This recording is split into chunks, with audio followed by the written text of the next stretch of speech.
kalau tidak salah ini kisah beberapa tahun yang lalu ya, beberapa tahun yang lalu.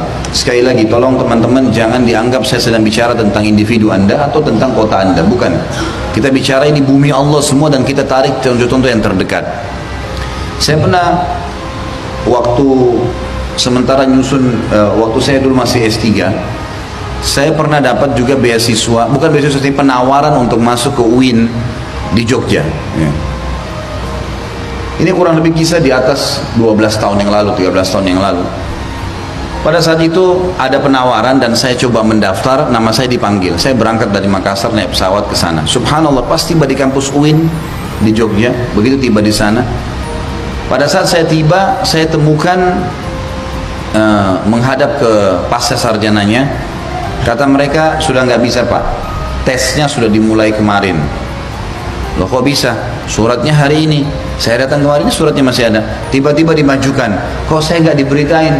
Intinya tidak jadi ikut. Saya coba mau ikut tes sendiri, nggak bisa. Sampai saya temuin rektornya tuh. Datang rektornya ketemu. Pak, saya dapat surat panggilan loh Pak. Dia lihat saya, ini berjenggot nih.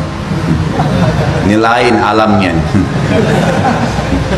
Yang diperhatikan wajah saya serius, dilihat jenggotnya, kemudian dia bilang, kayaknya Anda memang nggak cocok kuliah di sini. Baiklah, saya sudah paham isyaratnya. Mungkin memang karena teman-teman di UIN ini sekarang banyak didominasi oleh liberal, gitu kan? Ini pasti pembantah liberal nih. Jenggot itu dianggap pembantah liberal. Baiklah, liberal karena menganggap lintas agama bisa, nikah lintas agama bisa, kemudian semua agama sama, orang berbuat kebaikan semua bisa masuk surga. Ini luar biasa nih. Kalau gitu kita jadi agama, cari agama yang paling gampang, apalagi Nasrani nyanyi-nyanyi seminggu sekali masuk surga. Enak, nggak usah jadi muslim, gitu kan. Itu teman-teman liberal suruh jadi agama, cari agama yang paling gampang, jangan anda bawa Islam. Karena kalau anda nggak bawa Islam, kita bebas, nggak ada yang tegur, silahkan. Ya, lakum dinukum waliyadin. Tapi kalau bawa Islam pastilah ditegur, nggak mungkin. Baiklah. Saya telepon salah satu teman saya ingat di Jogja, tamatan Madinah, sama-sama saya satu kelas dulu. Beliau sekarang dosen di UGM, dan Masya Allah kalau saya tidak salah sekarang juga sudah menyelesaikan S3. Pada saat itu saya telepon, kemudian beliau bilang, oh antum di mana? Oh ya lagi di Jogja. Ah langsung, baik saya jemput ya. Baik ketemulah. Dibonceng pakai motor, terus di motor itu dia tanya, tujuan antum datang ke sini apa? Saya ceritain, saya dapat panggilan untuk sekolah S3, mau lanjutin di sini. Terus gimana? Ada ceritanya unik akhi, nggak jadi saya diterima. Katanya tesnya dimajukan 1 hari, padahal suratnya hari ini. Saya sudah coba korbanin, datang on time tapi nggak bisa. Terus tiba-tiba dia bilang kalimat ini, teman kebetulan lahir di Jogja, orang asli Jogja. Dia bilang sama saya, alhamdulillah antum nggak jadi masuk. Kenapa? Ini kampus UIN di Jogja nih. Ini UIN yang paling terparah di Indonesia. Pemahaman liberalnya luar biasa, sampai pada tingkat kalau ada anak-anak mahasiswa yang sholat, ya, anak muslim sholat, dia olok-olok sama temannya, kamu masih sholat ya, kesian. Kalau mereka mau belajar agama Nasrani, datangkan pastor atau pendeta, belajar di halaman UIN tuh. Dianggap kita harus belajar dari sumbernya langsung. Subhanallah. Ya. Anda tidak butuh baca Injil, nggak butuh belajar dari pendeta, belajar dari ustadz dan kiai aja belum habis-habis ilmunya. Baca Quran aja kita masih banyak belum difaham, terus mau baca Injil dari mana? Tapi itu yang terjadi. Baiklah. Dia cerita lalu kemudian kelanjutan. Saya sempat diskusi panjang lebar, makan siang sama beliau, bicara masalah Jogja. Terus saya sempat terlintas, karena saya tulis tulisan ini, saya bilang, akhi, saya dengar ini Jogja sering ada gempa, langganan tuh, bukan gitu?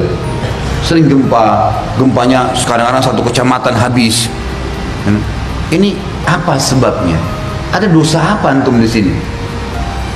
Jawaban dia, ini orang asli Jogja bahasa saya, dan salah satu ikhwah yang saya percaya karena ustadz gitu kan.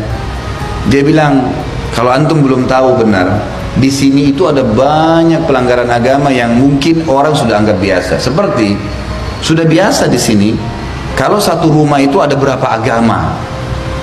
Ayahnya Nasrani misalnya, ibunya Muslim, anaknya Buddha, biasa.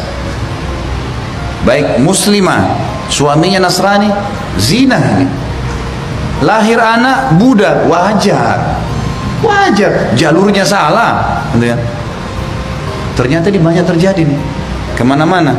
Masya Allah, belum selesai tema, udah bertanya semua. Tenang, materinya masih panjang nih.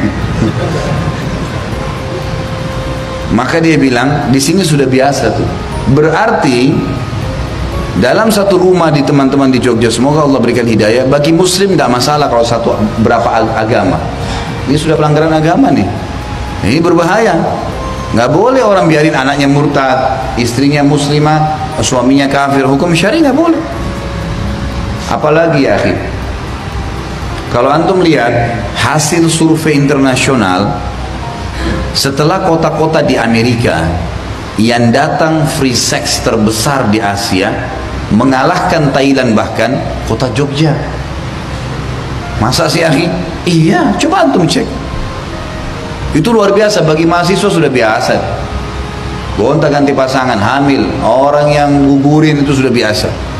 Katanya kota pelajar, tapi zina biasa, merata. Dan ada sekian banyak hal yang disebutkan sama dia gitu. Saya bilang cukup Pak Yusuf, saya sudah tahu. Satu saja dari sekian dosa yang antum sebutin ini sudah cukup mendatangkan musibah-musibah. Dan subhanallah sama, saya tanya, setelah gempa besar ini, sebelumnya ada gempa-gempa kecil nggak? Ada. Ada. Kecil-kecil dulu letupannya. Nggak mau sadar, sekalian yang besar. Kan begitu. Ada yang lebih parah. Apa itu? Kadang-kadang ada sapi yang dianggap sapi apalah ya, sapi suci, gitu kan?